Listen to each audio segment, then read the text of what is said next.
पूजन का सामान दे दिया, ले मंदिर ले जा, मंदिर ले जाता और मंदिर में रखकर बाहर चले जाता। बाहर जाने के बाद वही असुर का काम करता, कहीं किसी के बच्चे को कुएं में धकेलाता, कहीं किसी को मारता, कहीं किसी को गाली देता, कहीं किसी को अपशब्द कहता, किसी को टोकता, ये काम गलत गलत करता।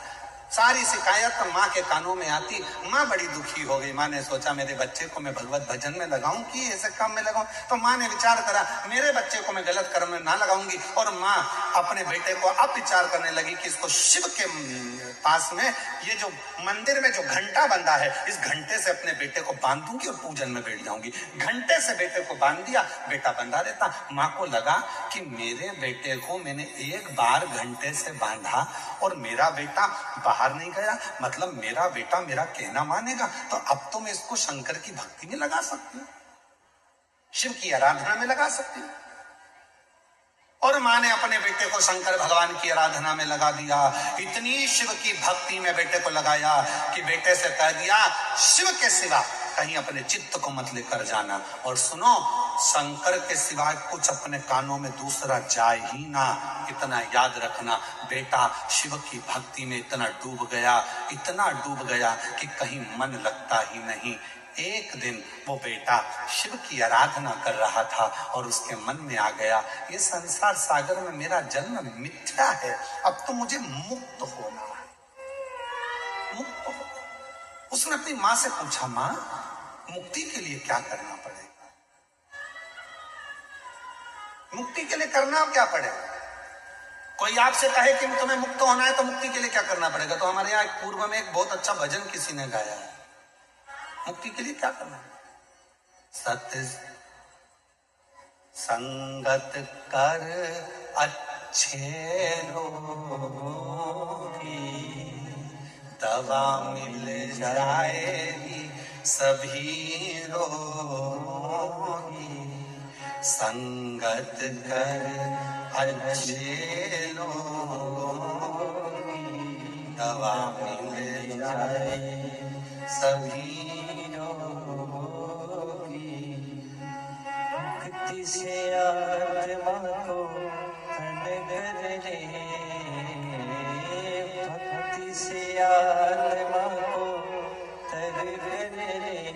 रोज थोड़ा थोड़ा हरि का भजन कर ले, रोज थोड़ा थोड़ा शिव का भजन कर ले। भजन करेगा तो बड़ा ही सुख पाएगा, भजन करेगा तो बड़ा ही सुख पाएगा। भजन से ही आत्मा का मेल धुल जाएगा, भजन से ही आत्मा का मेल धुल जाएगा। बस ये स्मरण। तो माँ ने कहा कि तू क्या चाहता है? मुझे मुक्ति चाहिए। तो का सत्संग कर। अब माँ ने कहा था शंकर की कथा के सिवा, शंकर के भजन के सिवा, शंकर के स्मरण के सिवा, शंकर की भक्ति के सिवा कुछ मत सुनना। और माँ ने कह दिया सत्संग कर। चले गया एक प्रवचन में जाकर बैठ गया वो कर्ण, और जो कर्ण सत्संग में जाकर बैठा और वहां पर शंकर जी की चर्चा चालू हुई। इसको बड़ी प्रसन्नता। शिव जी की चर्चा होने के बाद में जैसे ही दूसरी चर्चा चालू हुई और कर्ण ने अपने कानों को दबाया और भाग गया। शंकर के सिवा कुछ भी, शिव के सिवा कहीं दिल ना लगा, शिव के सिवा कहीं दिल ना लगा। मन नहीं लग रहा। एक पत्र अच्छा है, देखो।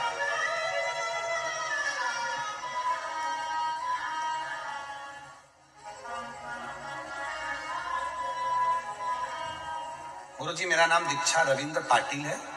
मैं सुभाष नगर सूरत की रहने वाली हूँ। कहीं बैठी हो तो हाथ हिला सकती हैं। दीक्षा रविंद्र पाटिल, सुभाष नगर सूरत की रहने वाली हूँ। मेरी शादी को 6 साल हो गए थे, संतान नहीं थी। डॉक्टर ने कह दिया था कि संतान का सुख नहीं आएगा। हम लोग हिम्मत हार गए। तब हमने जब आंखों से आंसू बहता तब किसी ने एक बार हमें बताया कि शिव के मंदिर में जल चढ़ाओ, पशुपति व्रत करो, सफेद आंकड़े की जड़ का उपाय करो। तब हमने पहली बार सफेद आंकड़े की जड़ का उपाय करना चालू किया। गुरुजी 4 बार पशुपति व्रत, 4 बार सफेद आंकड़े की जड़ करने के बाद गर्भ रुका नहीं, तब भी मन में शिव के प्रति भरोसा पूरा केंद्रित रहा। फिर हमने वापिस भरोसा शिव पर करा और शंकर जी के मंदिर में फिर जाकर सफेद आंकड़े की जड़ और पशुपति व्रत किया। 4 पंडाल में कथा श्रवण करी और बाबा की कृपा से वहां की मिट्टी को अपने गर्भ पर लगाया और आज बाबा की कृपा से मेरे घर में संतान की प्राप्ति हो गई। मैं बाबा को यहाँ प्रणाम करने के लिए आई हूँ। कहीं बैठी हो तो आ सकती है। अगला पत्र है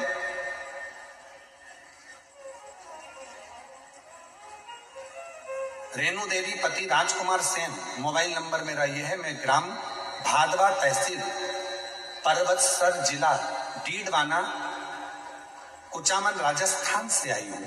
कहीं बैठी हो तो हाथ हिला सकती हैं और बेलपत्र लेने के लिए आ सकती हैं। गुरुजी बाबा की महिमा का मैं क्या वर्णन करूं। मेरा लड़का सरकारी नौकरी की तैयारी कर रहा था पर उसकी जॉब नहीं लग रही थी। उसने 7 बार एयरफोर्स का एग्जाम दिया पर नहीं हुआ। बाबा से प्रार्थना करते रहे और बाबा से निवेदन करते करते तब आखिरी में मेरे लड़के ने पशुपति व्रत करा। आप कहते हो कि मेहनत 4 गुना करना, मेरे बेटे ने और मेहनत करना प्रारंभ करी और बाबा की कृपा से पशुपति व्रत करा, सोमवार का व्रत करा और बेटे ने फिर वापिस जो आप कहते हो बेलपत्री में शहद वाला प्रयोग करा और बाबा की कृपा से आज मेरा बेटा एयरफोर्स में सिलेक्ट हो गया। मैं बाबा को यहाँ प्रणाम करने के लिए आई हूँ। एक पत्र और बड़ा सुंदर है।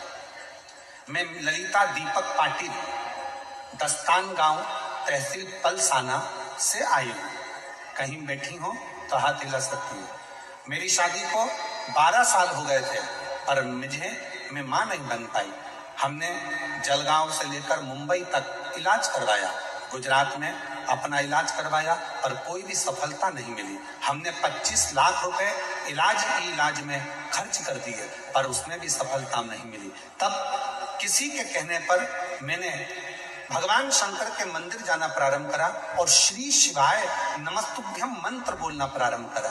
सफेद आंकड़े की जड़ का प्रयोग करा और बाबा की ऐसी कृपा हुई, पंडाल में बैठकर कथा सुनी, वहां की मिट्टी को गर्भस्थ लगाया और बाबा की कृपा से आज शिव जी ने ऐसी कृपा करी कि 12 साल के बाद मेरे घर में भगवान ने संतान दे दी। मैं बाबा को यहाँ प्रणाम करने के लिए आई। शिव शिव है,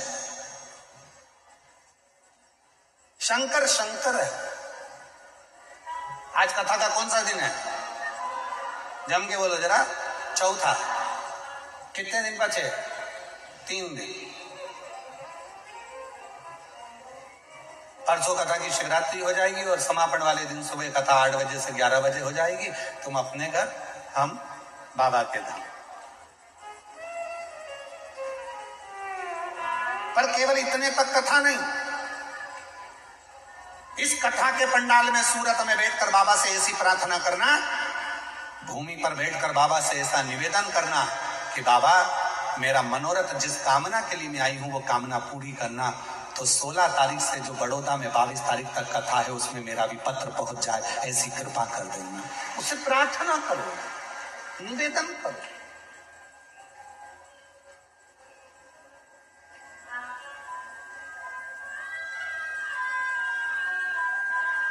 और शिव के सिवा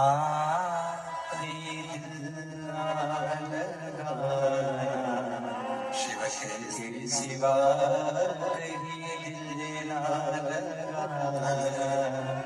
घंटा कर्ण ने भगवान शंकर की ओर अपना ध्यान केंद्रित कर लिया, मन नहीं लगा। जब तक प्रवचन में बैठे शिव जी की चर्चा चली तो उनका मन लगा रहा और शंकर की चर्चा जैसे ही बंद हुई, घंटा कर्ण ने अपने कानों को बंद करा और चले गया बाहर। शिव की तो चर्चा ही नहीं हो रही।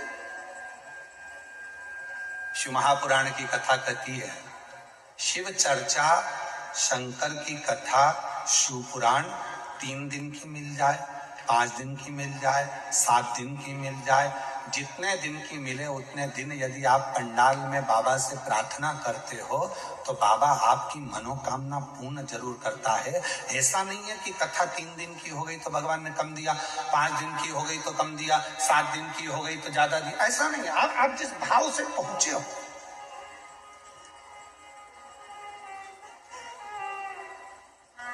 डबरा मध्य प्रदेश में 3 दिन की कथा है, 11, 12 और 13 फरवरी, और 14 फरवरी से 20 फरवरी तक रुद्राक्षोत्सव, 3 दिन। तो कई लोगों ने कहा 3 दिन में शिव महापुराण की कथा हो सकती है, क्यों नहीं हो सकता। शिव महापुराण की कथा तो वो कथा है, आप भगवान शंकर को अगर मंदिर में बैठकर मात्र 2 मिनट भी अगर भगवान को याद कर रहे हो तो समझ लेना वो शिव पुराण की कथा ही है। उसको स्मरण किया है हमने, याद किया है हमने।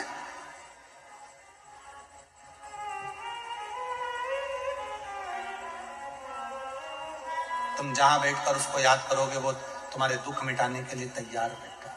और उसको याद कब किया जाता है, जब तकलीफ में व्यक्ति होता है, तभी तो परमात्मा के द्वार जाता है। वो एक फिल्म का एक बहुत अच्छा एक लाइन है, एक अच्छी लाइन है, वो आप लोग वो हम पहले भी एक बार गुनगुनाए।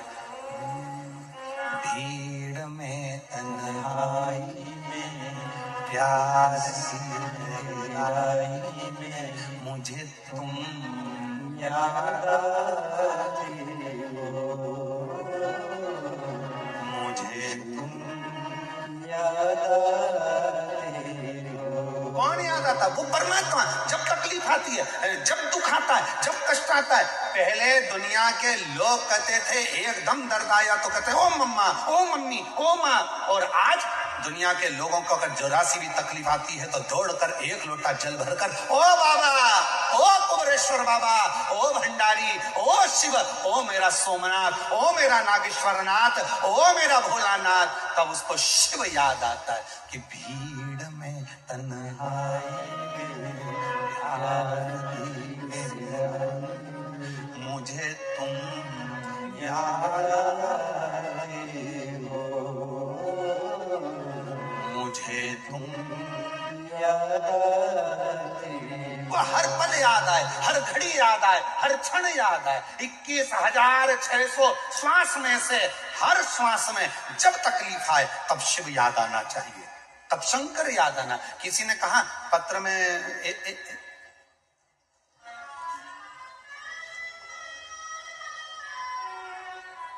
छोटू भाई, एक पत्र में एक बात लिखी बड़ी सुंदर। गुरुजी पत्र पढ़िएगा जरा, आप भी पढ़ो। गुरुदेव चरणों को कोटि कोटि प्रणाम, केम छो मजामा, केम छो मजामा। गुरुदेव हम लोग सोमनाथ गुजरात से आए हैं, बड़ी आशा लेकर 7 दिन की कथा सुनने आए, मगर गुरुदेव इतना मन लगाते हैं हम कथा में, पर ना जाने ये सामान बेचने वाले फेरी वाले कहां से आ जाते हैं, हमें डिस्टर्ब कर जाते हैं। लाइन लिखिए छोटू भाई तुम्हारे लिए, छोटू भाई से निवेदन है कि ये कार्यकर्ताओं को बोलकर जो अंदर फेरी वाले सामान बेचने आते हैं उनको हाथ जोड़कर मना करें, जिससे हम दिल से बाबा की कथा का तत्व श्रवण करें। छोटू भाई आपसे प्रार्थना करिए कि हम बहुत दूर दूर से आए कथा सुनने के, बहुत दूर से। मैं पूरी टीम को, पूरे यजमानों को और गौशाला समिति को धन्यवाद देती हूँ जो इतनी सुंदर कथा, हम सोमनाथ वाले, हम वहां से कथा सुनने सौराष्ट्र से आए हैं, कथा का रस तत्व मिल रहा। मतलब वही बात आ गई कि मन परमात्मा में लगा हुआ, चित्त परमात्मा में लगा, तो परमात्मा में जब मन लग जाता है तो फिर कोई दूसरा भाता ही नहीं, कुछ नहीं, कुछ भी नहीं। और मुझे तुम याद आते हो, मुझे तुम याद आते। शिव के सिवा कुछ ना याद आए, शंकर के सिवा। घंटा कर्ण की कथा कर रही है, असुर की कथा कर रही है, मन नहीं लगा, दौड़ पड़ा। सत्संग में जब तक शंकर की चर्चा चल रही थी तब तक रुका, शंकर की चर्चा बंद तो दौड़ पड़ा, घर पहुंच गया। माँ ने पूछा क्यों, तू तो सत्संग में गया था, कथा सुनने गया था। हाँ माँ सत्संग में गया था, पर वहां शिव की कथा अर्थात शंकर का गुणगान नहीं मिला, दूसरी बात मिली तो मैं भाग कर आ गया। शिव के सिवा मेरा मन नहीं लगता, तो फिर तुझे मुक्ति कैसे मिलेगी, मोक्ष कैसे मिलेगा। अब फिर वापिस घंटा कर्ण बैठ गया तप करने के लिए, साधना करने के लिए, शिव की भक्ति के लिए। तब भगवान देव अधिदेव महादेव खुद एक ग्वाले का रूप रखकर आ गए और घंटा कर्ण के सामने जाकर खड़े हो गए। शंकर जी ने कहा, घंटा कर्ण क्या बात है? कहा, बाबा आप कौन हो? तो कहा, मैं यहां से निकल कर जा रहा था, आपकी भक्ति को देखकर रुक गया हूं। क्या चाहते हो? मुक्ति चाहते हो? केवल मुक्ति? हाँ, मुक्ति चाहते हो, ठीक है, मिल जाएगी। एक काम करो, सत्संग करो। सत्संग करने गया था, पर शंकर जी की कथा कम मिलती है तो हम मन नहीं लगा, शिव के बिना मन नहीं लगता, शंकर की कथा में ही मन लगता, बाकी का कहीं। तो फिर एक काम करो, तुम चले जाओ ऊपर, मैं तुम्हें एक वर देता हूं, इसी शरीर से तुम बैकुंठ में भगवान नारायण के पास जाकर सत्संग कर सकते हो। इसी शरीर में? मैं असुर हूं, राक्षस हूं, क्या मैं जिंदा की जिंदा भगवान नारायण के बैकुंठ धाम में बैठकर शिव की कथा सुन सकता हूं? हाँ, जाओ। कल कथा में कहा था, एक काशी और एक शिव महापुराण का निवास, एक काशी का निवास और एक शिव महापुराण का निवास, ये दोनों निवास शिव की आज्ञा के बिना मिल ही नहीं सकते, शंकर की आज्ञा के बिना। महाराज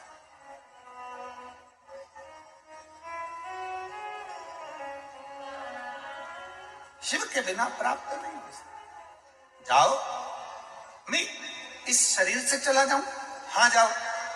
अब जैसे ही वो असुर घंटा कर्ण बैकुंठ की ओर जाने लगा शिव जी की कृपा से, और जैसे ही पहुंचा तो वहां पर तो बीच में मिल गए देव ऋषि नारद, और देव ऋषि नारद मिलते से बोले, श्रीमन नारायण श्रीमन नारायण श्रीमन नारायण। जो सुना श्रीमन नारायण श्रीमन नारायण। अब तो घंटा कर्ण ने सोचा कि शंकर जी का तो नाम ही नहीं मिल रहा, यहाँ तो सब भगवान का नाम उच्चारण कर रहे, पर शिव का नाम। अब भगवान ने कहा था बैकुंठ में जाएगा, भगवान विष्णु कथा कहेंगे तो वो शिव का नाम लेंगे, शिव कथा तुझे मिलेगी, जा।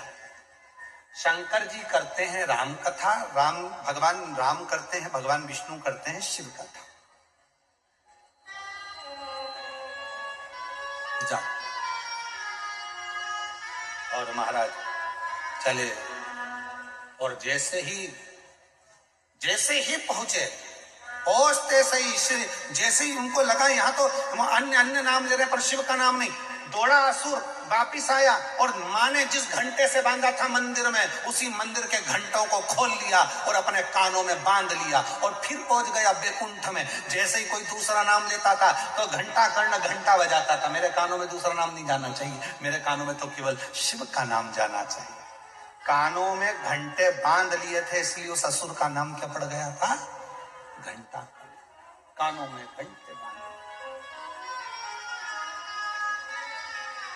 और महाराज जैसे ही वो कानों में घंटे बजने लगे, फिर कुछ दूसरा सुनाई ना दे, केवल शिव शिव शिव शिव शिव शिव शिव शंकर, कुछ। और भगवान शंकर जब आनंद के साथ में, जब शिव के नाम का उच्चारण नित्य प्रति, शिव के नाम का उच्चारण नित्य प्रति, तो जीवन का एक आनंद, जीवन का एक सुख अपने आप प्राप्त।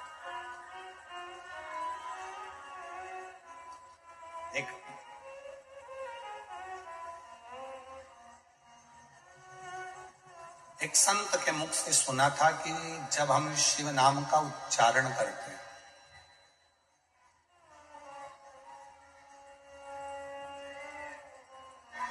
तो हमारा जितना भी जीवन का दोष है, पाप है, जो खाते में लिखा हुआ होता है, वो सब कट जाता है।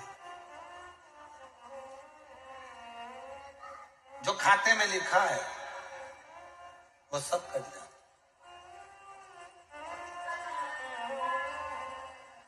जिसके भाग्य में जो लिखा, जितना लिखा, उसे उतना प्राप्त आ जाए, हो जाए।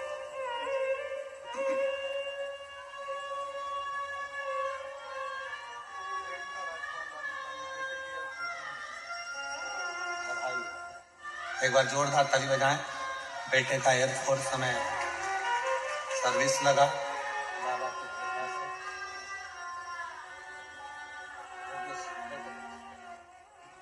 अजय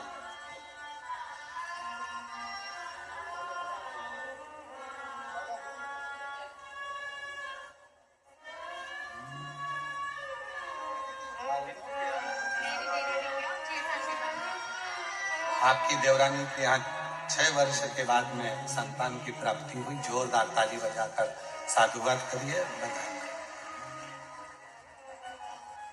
महाराज,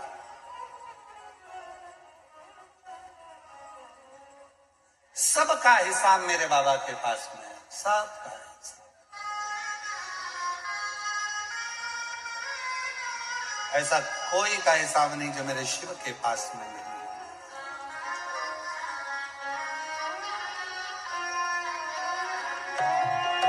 भोले बाबा के दरबार में सबका है, भोले बाबा के दरबार में सबका है, सबका खाता है यहाँ पर, सबका खाता है, सबका खाता है यहाँ पर, सबका खाता है, ओ सबका खाता है यहाँ पर, सबका खाता है, सबका खाता है यहाँ पर, सबका खाता है।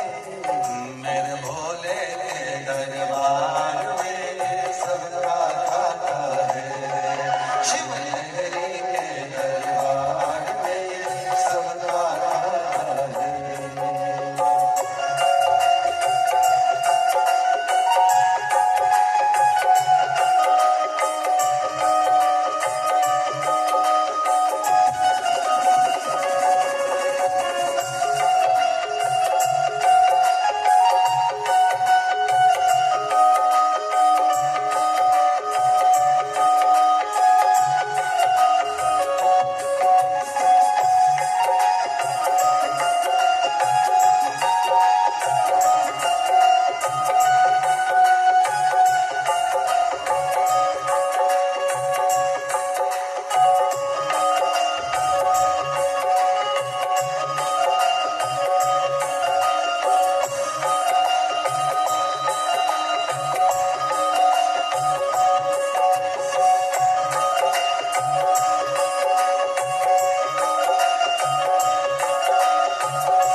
ऐसा मत कर तू इंसान, मत कर तू इंसान, मत कर तू इंसान। वो धर्म किए जान की इच्छा मत कर तू इंसान, मत कर तू इंसान, मत कर तू इंसान।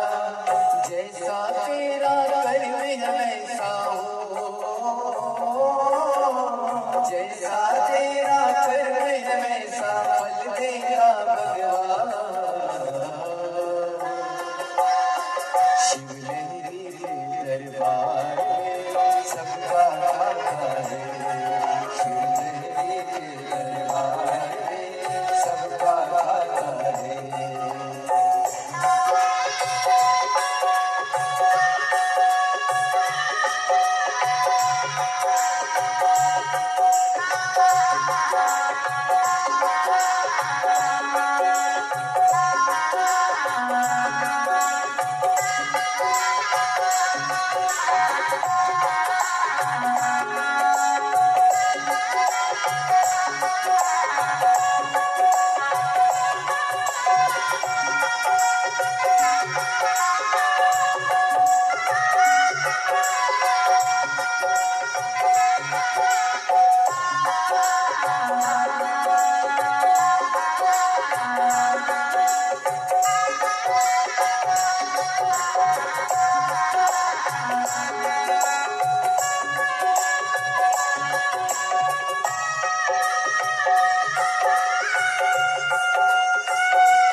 समझ ले मानो तू है 2 दिन का मेहमान, 2 दिन का मेहमान, 2 दिन का मेहमान। वो देख समझ ले मानो तू है 2 दिन का मेहमान, 2 दिन का मेहमान, 2 दिन का मेहमान।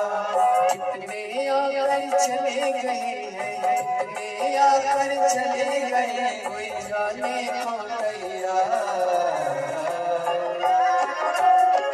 मेरे बाबा के दरबार में सबका खाता है, मेरे बाबा के दरबार में सबका खाता है, मेरे भोले के दरबार में सबका खाता है।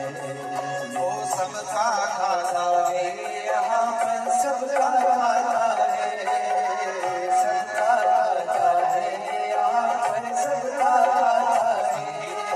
स्वर संगीत की आवाज तीसरे नंबर पर होना चाहिए। गाने वाले रिटर्न जो आ रहे हैं उनको दूसरे नंबर पर होना चाहिए, इसका ध्यान रखा चला। सबका खाता है, यहाँ पर सबका खाता है, सबका खाता है, यहाँ पर सबका खाता है। वो सबका खाता है, यहाँ पर सबका खाता है, सबका खाता है, यहाँ पर सबका खाता है। मेरे बाबा के दरबार की आवाज है, मेरे बाबा के दरबार में सबका खाता है, भोले बाबा के दरबार में सबका खाता है, शिव लहरी के दरबार में सबका खाता है, डमरू वाले के दरबार में सबका खाता है, काशी वाले के दरबार में सबका खाता है।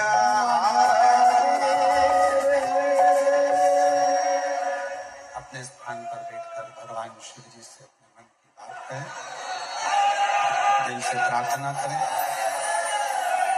बाबा को मन का भाव कहें। हृदय से विनय करें, प्रार्थना करें, निवेदन करें। जहाँ जगह मिले वहाँ बैठकर बाबा को अपने मन का भाव करिए। ये कथा 10 तारीख तक चलेगी। 2 बजे से 5 बजे तक चल रही है सूरत नगर में। इसके बाद में 16 तारीख से 22 जनवरी तक बड़ोदरा गुजरात में शिव महापुराण की कथा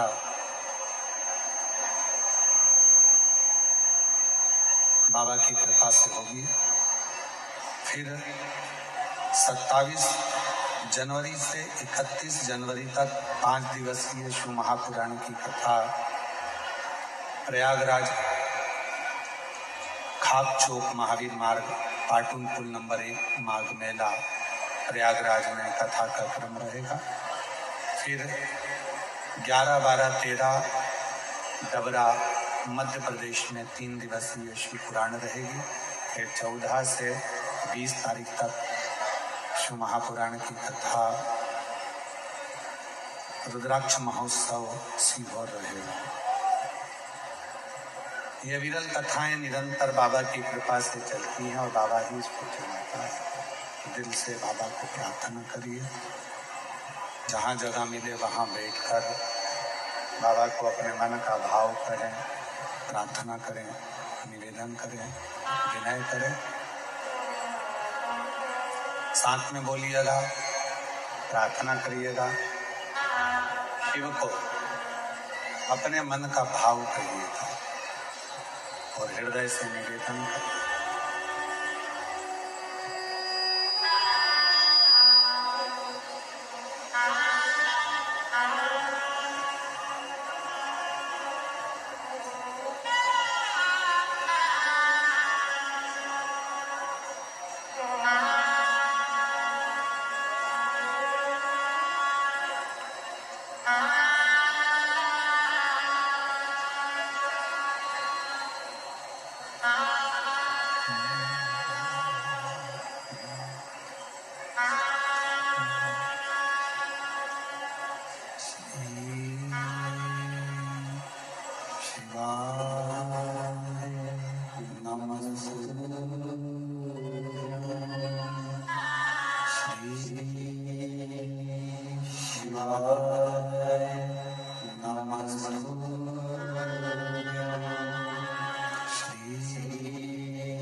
देवादिदेव महादेव भगवान शिव, गोगर्दानी त्रिकालदर्शी,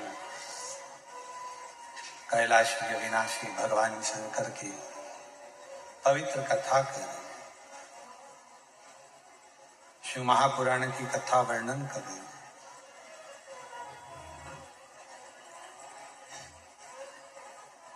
घंटा कर्ण ने अपने कानों में बड़े बड़े घंटे बांधे,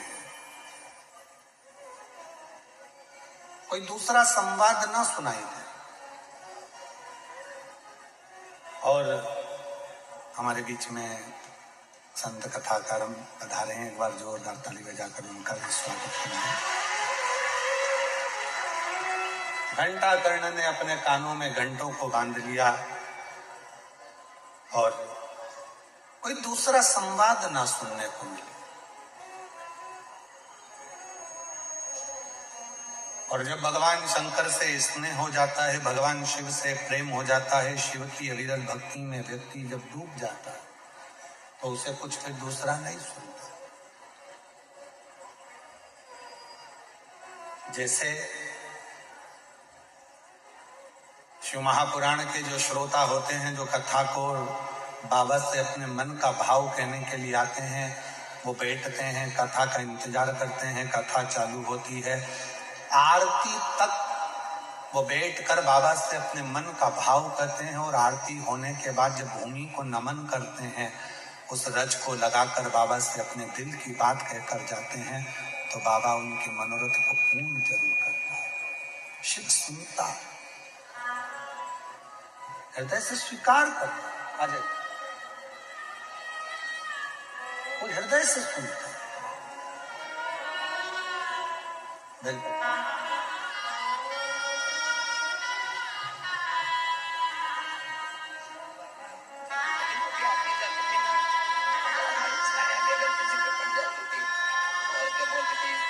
मेरे बच्चे बीमार हुए हैं। बाबा की कृपा तब ठीक है ना सब? शिव कृपा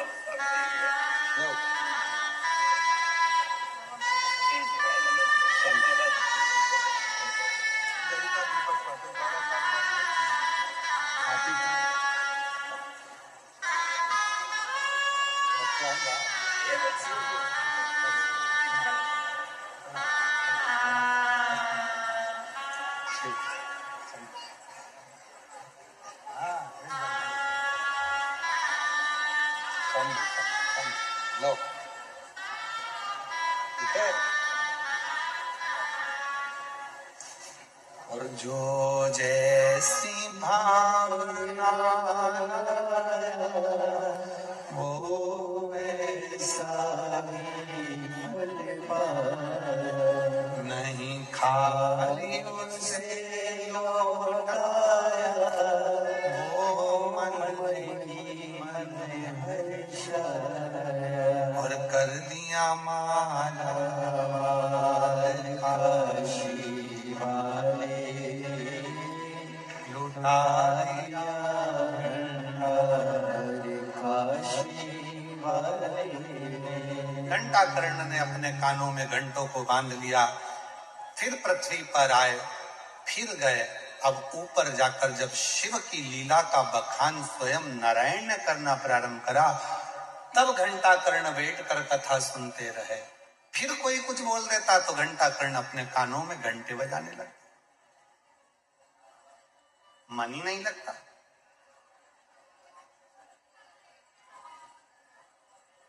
और कितनी सुंदर बात अभी प्रथम में भी कही कि शिव के सिवा कहीं दिल ना लगा, शिव के सिवा कहीं दिल ना लगा, मरना पड़ेगा तुझे आंसू बहाना, मरना पड़ेगा तुझे आंसू बहाना, शिव के सिवा कहीं दिल ना लगा। भगवान शंकर के सिवा घंटा कर्ण का कहीं मन नहीं लगता। नीचे आ गए, फिर गए, कथा श्रवण करी, फिर आ गए। और आने के बाद अभी भी ये चित्त में रम गया कि अब करूं तो करूं क्या। भगवान देवादिदेव महादेव फिर वापिस से सुंदर ग्वाले का रूप धर कर आते हैं और ग्वाले का रूप रखकर भगवान देवाधिदेव महादेव घंटा कर्ण के पास जाकर कहते हैं, रे घंटा कर्ण, अब तुम एक काम करो, बद्रीश की भूमि पर जहां बेरों के पेड़ लगे हुए हैं, पौधे लगे हैं, उस बद्रीश की भूमि पर बैठकर भगवान नारायण की स्तुति करो। तो घंटा कर्ण ने कहा, मैं तो केवल शंकर जी को मानता हूं, शिव जी के सिवा मैं किसी को मानता भी नहीं, मैं भगवान शंकर के सिवा किसी को भजता ही नहीं। और आप कह रहे हो कि नारायण की भक्ति करो। शिव ने नारायण की भक्ति का पथ बताया और घंटा कर्ण नारायण नारायण नारायण नारायण नारायण नारायण जब जपने लगा बद्रीश भूमि पर, तब भगवान श्री हरि को उस बद्रीश वन में जाकर घंटा कर्ण को दर्शन देना ही पड़ा। देना, दुनिया के लोग कहते हैं बद्री विशाल की भूमि पर बद्रीनाथ जी किसके लिए आए, तो शिव महापुराण की कथा कहती है बद्री विशाल की भूमि पर बद्रीनाथ जी शंकर भगवान के एक भक्त घंटा कर्ण के लिए प्रकट हुए थे। घंटा विराज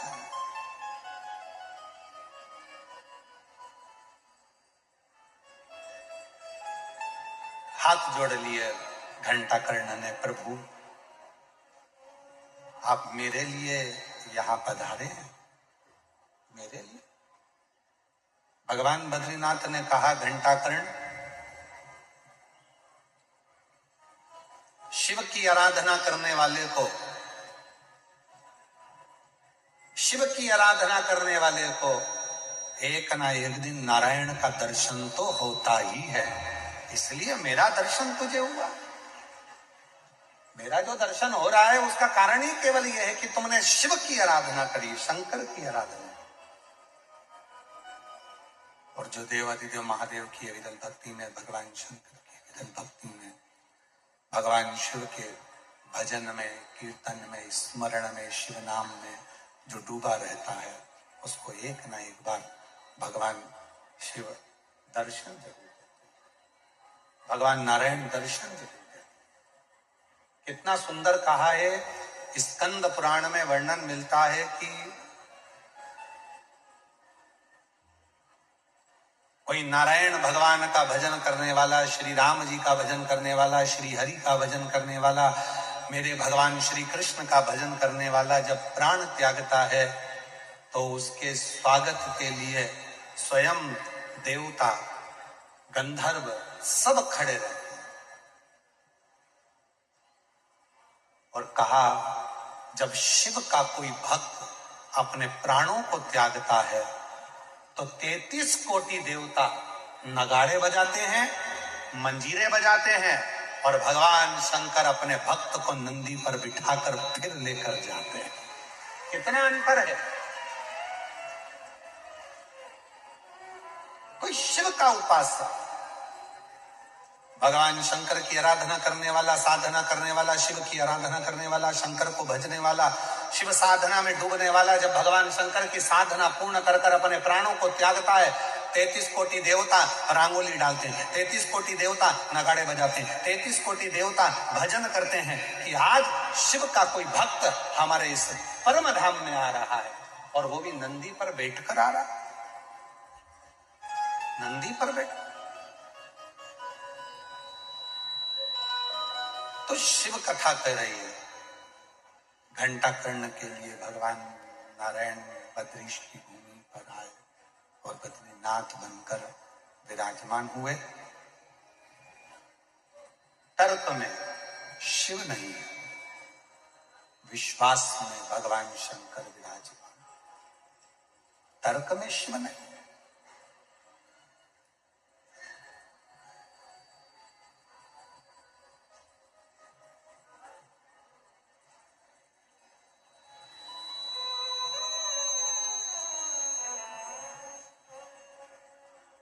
माता पार्वती जी जब भगवान शिव को स्नेह करती थी, विवाह करने के लिए तब साधना करती थी, आराधना करती थी, खूब आए माता पार्वती को समझाने के लिए कि पार्वती तुम ये ठीक नहीं कर रही हो, क्यों शिव की साधना कर रही हो, क्यों शंकर भगवान की साधना में लगी हुई हो, शिव साधना से तुम्हें मिलेगा क्या, क्या प्राप्त होगा शिव साधना से, किस लिए कर रही हो तुम। पार्वती किसी अन्य देवता की अगर तुम साधना करती तो वो प्रकट हो जाते, पर शंकर भगवान को तुम प्रकट करने का अगर प्रयास कर रही हो तो शिव प्रसन्न नहीं होने वाले, शंकर प्रकट नहीं होने वाले, शिव प्रकट नहीं होंगे। क्यों कर रहे हो? और कथा के प्रारंभ में कहा था, कथा के शुरू में कहा था कि तर्क देने वाला आपको भगवान से दूर कर देता है। शंभो शंभो, तर्क देने वाला भगवान से आपको दूर करे, पर विश्वास करने वाला, दृढ़ भरोसा करने वाला भगवान के करीब में लेकर आए।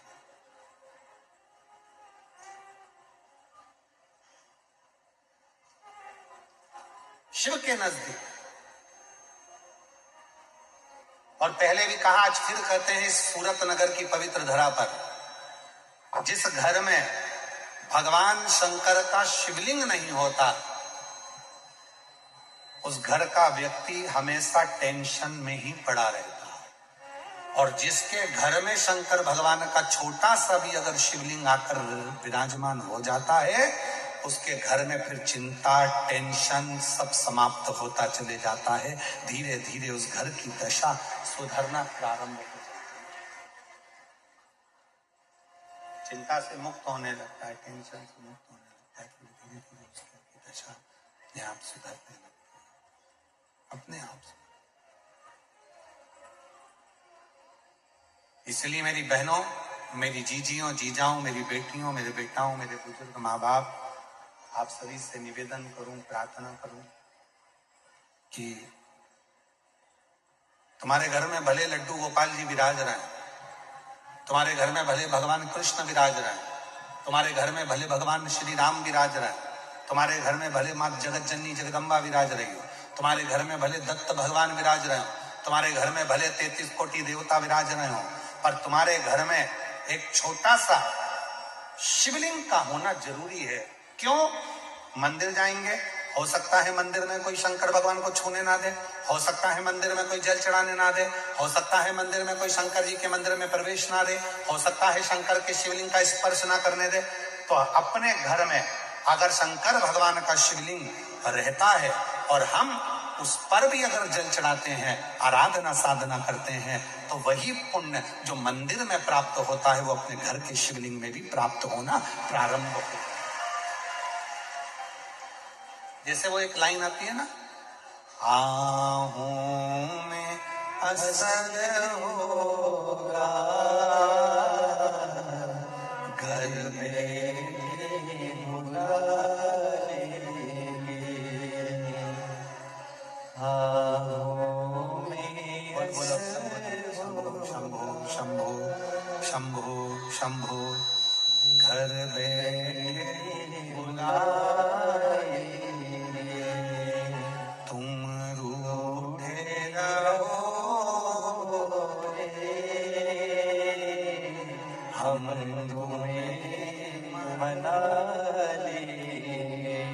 आप भी बोलिएगा। तुम कहते हो भोले हमें काशी प्यारी है, बोलो दीजियो, तुम कहते हो भोले हमें काशी प्यारी है, तुम कहते हो भोले हमें काशी प्यारी है, तुम कहते हो भोले हमें काशी प्यारी है, एक बार तो आ जाओ, काशी भी बना देंगे, एक बार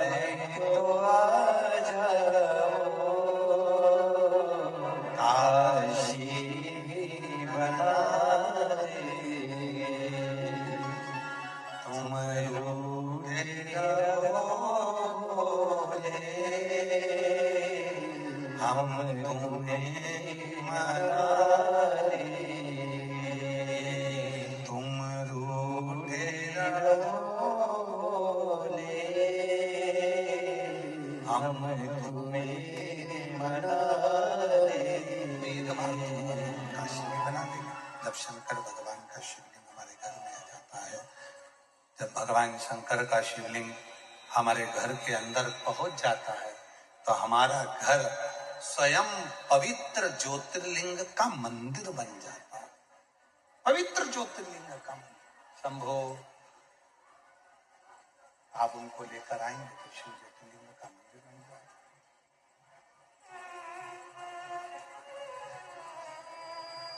किन किन के घर के दरवाजे पर श्री शिवाय नमस्तुभ्यम लिखा है? हाथ उठाओ जरा। सब क्या लिखा है? रख लो। बहुत बढ़िया।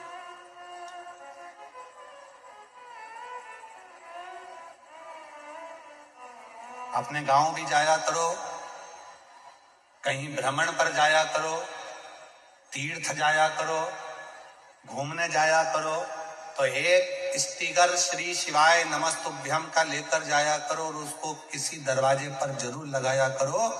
क्यों?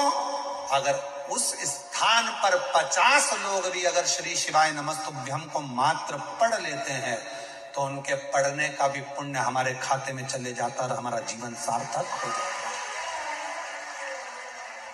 हमारा जीवन सार्थक।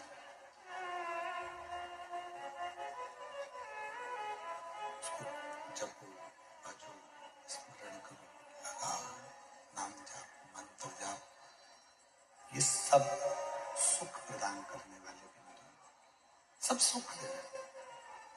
पार्वती मैया को बहुत समझाया, माँ जगत जननी जगदम्बा नहीं मानी, क्योंकि उनके हृदय में शिव विराजमान थे, शंकर भगवान बैठे हुए थे। जिसके हृदय में विश्वास रूपी शिव विराजमान है, जिसके हृदय में भगवान शंकर विश्वास के रूप में विराजमान है, फिर वो भटकता है।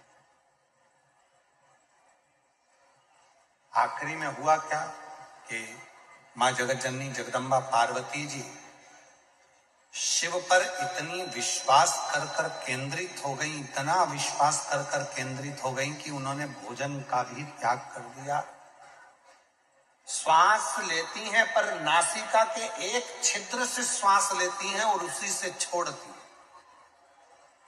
और यहां तक शिव पुराण में लिखा है कि एक समय ऐसा आ गया था मां जगत जननी जगदम्बा पार्वती जी का कि शंकर पर इतना भरोसा कर लिया था कि श्वास अंदर लेने के बाद मां पार्वती ने उस श्वास को छोड़ा ही नहीं था।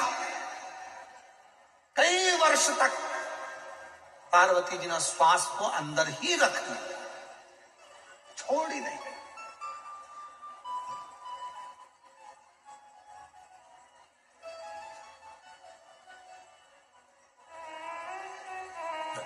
श्वास छूटी नहीं, श्वास छूट नहीं। तब भगवान ने देखा कि शरीर पूरा की पूरा एकदम दुर्बल हो गया, शरीर काला पड़ गया, प्राण छूटने का समय आ गया। तब भगवान देवाधिदेव महादेव देख लिए कि विश्वास पूर्ण हुआ। तब शंकर भगवान मां पार्वती के सम्मुख में आकर प्रकट हो गए। क्या चाहती हो पार्वती? पार्वती जी कहती हैं केवल आपसे विवाह करना चाहती।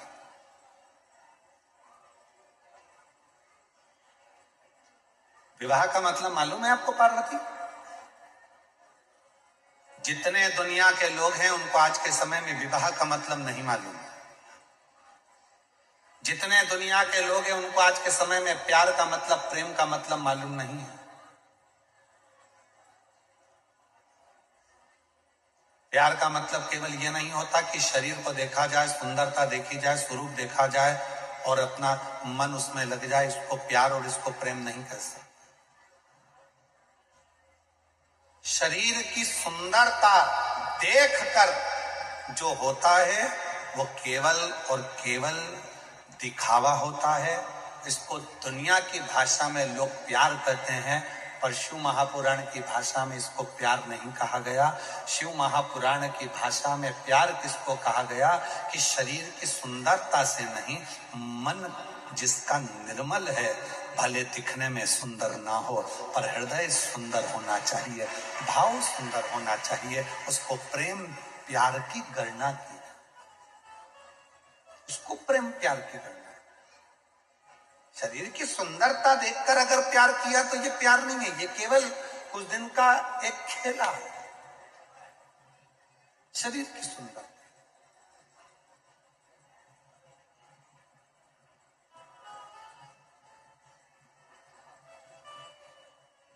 इसको केवल एक थोड़े दिन का मोह कह सकते हैं।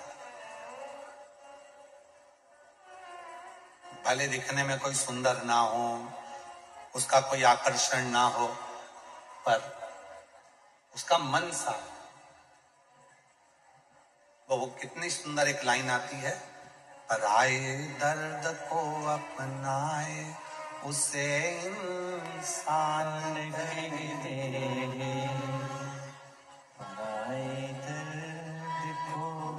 बनाए उसे इंसान कहते। जो दूसरे के दर्द को देखकर, दूसरे के दुख को देखकर, दूसरे की तकलीफ को देखकर, दूसरे के कष्ट को देखकर जो दुखी हो जाता है, शंभो शंभो शंभो शंभो। दूसरे के दर्द को देखकर, दूसरे के दुख को देखकर, दूसरे की तकलीफ को देखकर जो दुखी हो जाता है, समझ लेना उसके बराबर दुनिया में कोई श्रेष्ठ नहीं हो सकता। कोई गिर गया, चोट लग गई, किसी को घाटा लग गया, किसी की यहां छापा डल गया, किसी की फैक्ट्री में आग लग गई, किसी को तकलीफ आकर खड़ी हो गई, किसी को घाटे पर घाटा लग गया, और तुम सुनकर अगर हंस रहे हो, मुस्कुरा रहे हो, तो समझ लेना तुम में और राक्षस में कोई अंतर नहीं है, तुम में और असुर में कोई अंतर। इसको असुर प्रवृत्ति करे, इसको राक्षस प्रवृत्ति करे, इसको असुर प्रवृत्ति कहा जाता है, इसको राक्षस प्रवृत्ति कहा जाता है, इसको असुर तक है। इंसान किसको कहते हैं, मनुष्य किसको कहते हैं, क्योंकि दुखी है। हमने पहले भी आपको कहा, आज फिर व्यासपीठ से कहकर जा रहे हैं, सूरत नगर की इस पवित्र धरा पर जो शिव महापुराण की कथा चल रही है, इसमें आज फिर कहते हैं, आप 1 रुपए का दान किसी को मत दो, आप 98 भी किसी को मत दो, पर आपसे निवेदन है, आपके परिवार में, आपके पड़ोस में, आपके रिश्तेदार में, आपकी कॉलोनी में अगर किसी बच्चे को पढ़ने का शौक है और उसके पास पढ़ने का पैसा नहीं है, तो आप उसकी पढ़ाई में, शिक्षा में थोड़ा सा धन लगाना प्रारंभ करो, वो जिंदगी का सबसे बड़ा दान हो। आप 1 रुपया किसी को दान मत दो, आप चवन्नी किसी को मत दीजिए। अगर आपकी कॉलोनी में, आपके परिवार में, आपकी सोसाइटी में, आपके मोहल्ले में कोई बहुत बीमार है, उसके पास धन नहीं है, दवाई का पैसा नहीं है, उसकी अच्छी चिकित्सा करवा दीजिए, उससे अच्छा कोई दान नहीं हो सकता, उससे अच्छा कोई दान नहीं होगा।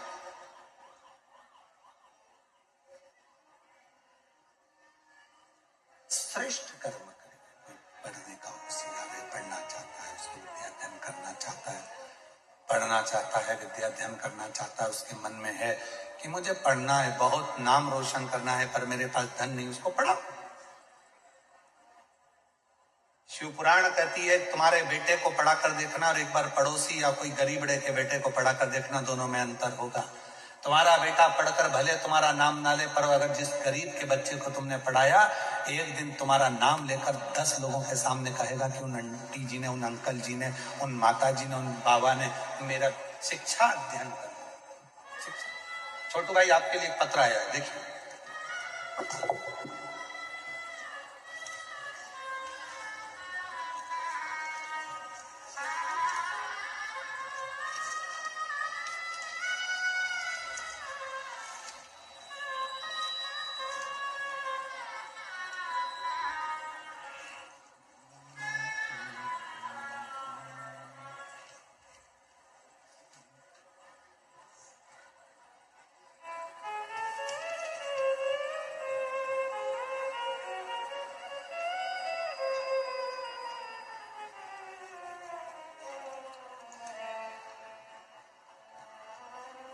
मैं श्याम सुंदर, जरा पढ़ो तो क्या लिखा है। श्याम सुंदर नथानी है, नथानी, श्याम सुंदर नथानी, उम्र 70 वर्ष, अल्थान सूरत का निवासी है।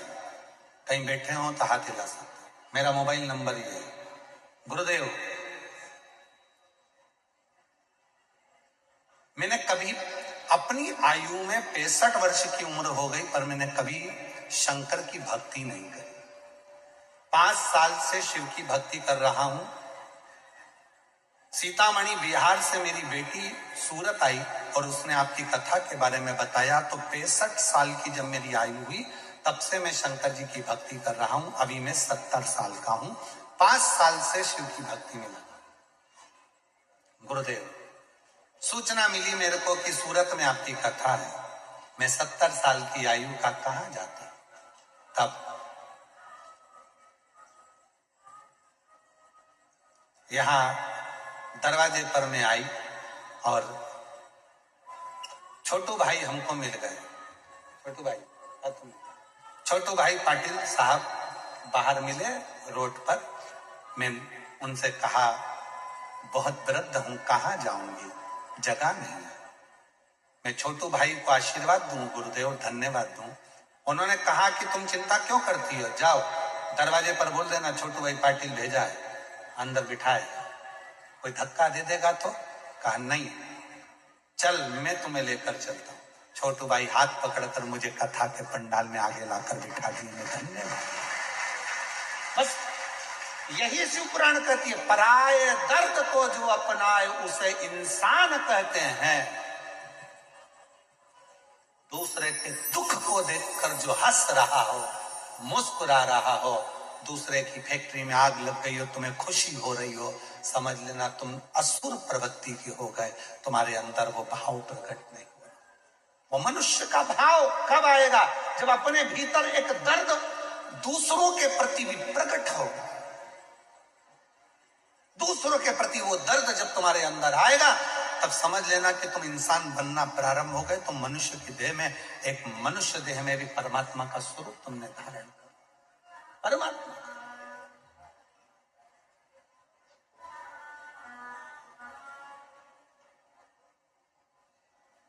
स्नेह का भाव हो जाओ,